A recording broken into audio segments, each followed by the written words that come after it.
Hey, what's up, everybody? So, last week on Thursday night, there was a bit of schedule congestion with a number of soccer games going on. We had obviously the Charlotte Independence and Crown Legacy taking part in the U.S. Open Cup. We also had the U.S. national team in Nations League. And simultaneously, there was a huge announcement party going on in Loso for the USL Super League women's professional soccer team. They were announcing their brand, their crest, their identity for the city. And I am proud to bring you a super fan who's going to tell me all about that event and what we can expect here coming up for the Carolina Ascent. You can find us on Twitter at QCSPod, on YouTube at QCSPod, on Insta at QCSPod_.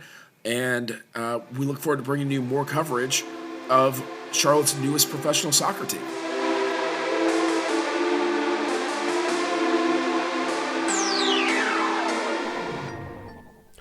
All right, I am joined by the Carolina Reaper.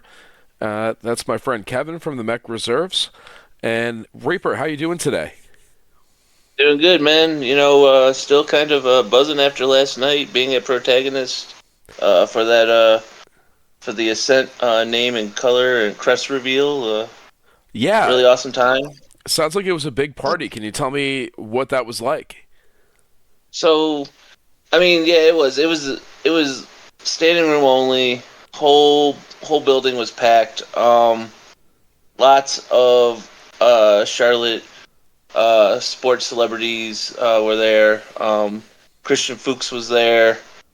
Obviously, a lot of the front office for the Charlotte Independence was there.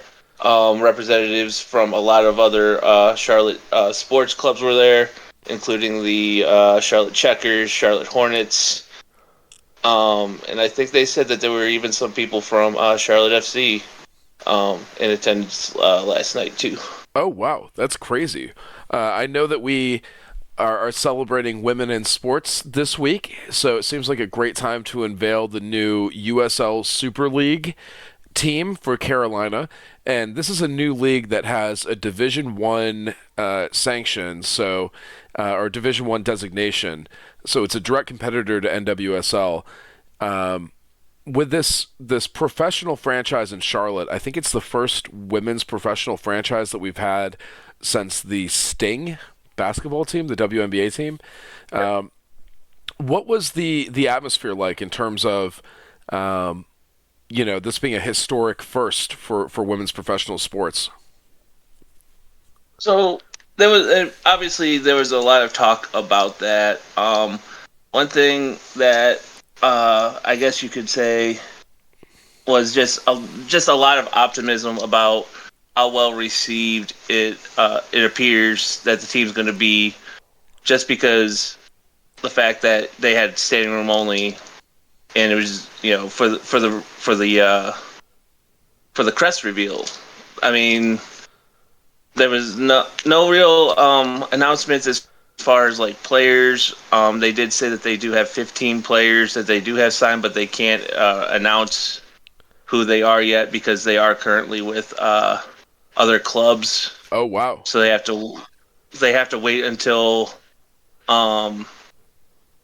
they're done with their seasons with the clubs that they're with and such.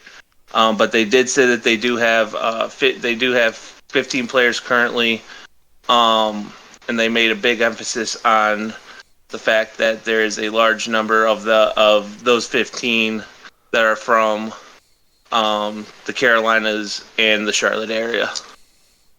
That's awesome, man. So in terms of the venue and the party itself, Protagonist seems like a pretty cool location to have the event.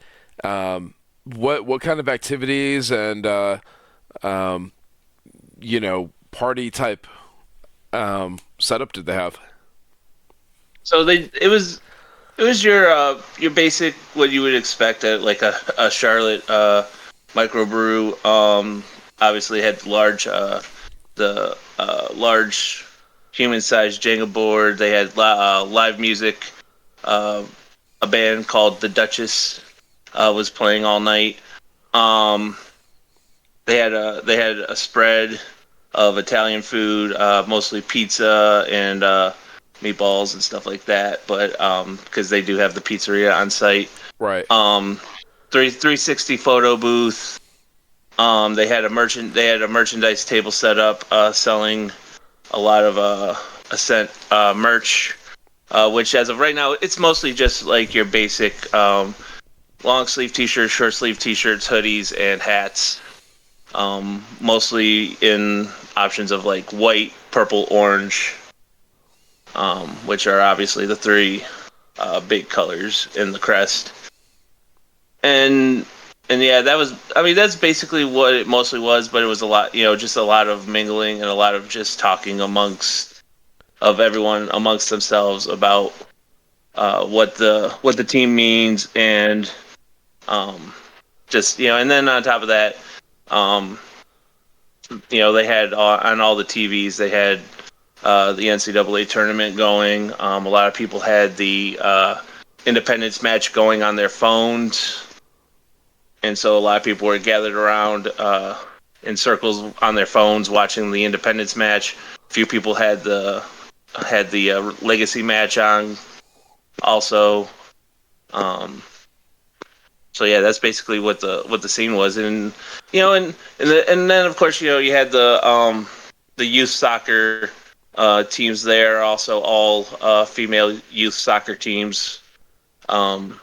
Just getting to know the coaching staff. They did have a good portion of the coaching staff for the Ascent in-house, talking to the youth players, talking to anyone that really wanted to just talk. Whether it was to talk about the team or just talk about the sport in general. So that was pretty cool. And then obviously also having the president of the Super League there. That was pretty neat. All right. That sounds like a really great time, Kev, and thank you so much for the report. I heard that you also got to meet some VIPs and potentially are going to be having a bigger role as the Carolina Reaper. Yeah, got to know Coach Poole a little bit. Was told, he's basically was said, I'm at your disposal for anything that you fans might need to help generate enthusiasm for the upcoming season. Gave me his phone number, said I could get in contact with him about doing things like that. Just didn't set anything in stone, but just talked about things like coming to Independence games and mingling with the Mech Reserves and the other supporters in the supporter section and things like that. Also, again, like I said before, the president of the Super League was there. Got to talk to her. She was very curious about. She had never heard of the Carolina Reaper pepper, so she had no idea what the reference was to Grim Reaper being at a team reveal like that. So I had to explain that to her. But again, also once I explained what I do for all the teams in Charlotte. Said she's making herself available to me to help with generating excitement for the league and for the team. And and then of course, obviously, all the familiar faces that you see at like Charlotte Independence games from their front office were there, saying the same thing that they say all the time about. We love how the visual of having you at events like this, and again, just whatever we can do to make it easier for you to help promote this team, the Independents, the Anthem rugby team that's playing there now, that's also a part of the whole scope of the Independence sports group. So yeah, that's basically what went down with that. Well, that's incredible, man. Well, hey, like I said, I appreciate the time, and where can the folks find you online? You can find me on Instagram, Carolina Reaper 704. That's the best place to find me. I don't really have much else as far as social media, but of course, always kind of look. I'm always in the background of social media posts of all the teams in town. So I'll always be floating around like a Where's Waldo in the masses. So. But yeah, definitely Instagram. Absolutely, man. I see it everywhere. I see it at the Checkers games and Independence, FC, Panthers. I mean, you're everywhere, man. Hornets. So once again, thank you so much, and I look forward to having you on a future episode here for our Superfan series, so the fans can get to know you more and learn more about the background of the Carolina Reaper character for you. All right, man, up the Jacks, and now we got to, come up with a hashtag for the Ascent, right? I think that we actually have one already. It's like Together We Rise. Okay. As I believe what the Ascent's hashtag is. Great. Hashtag Together We Rise. Rise.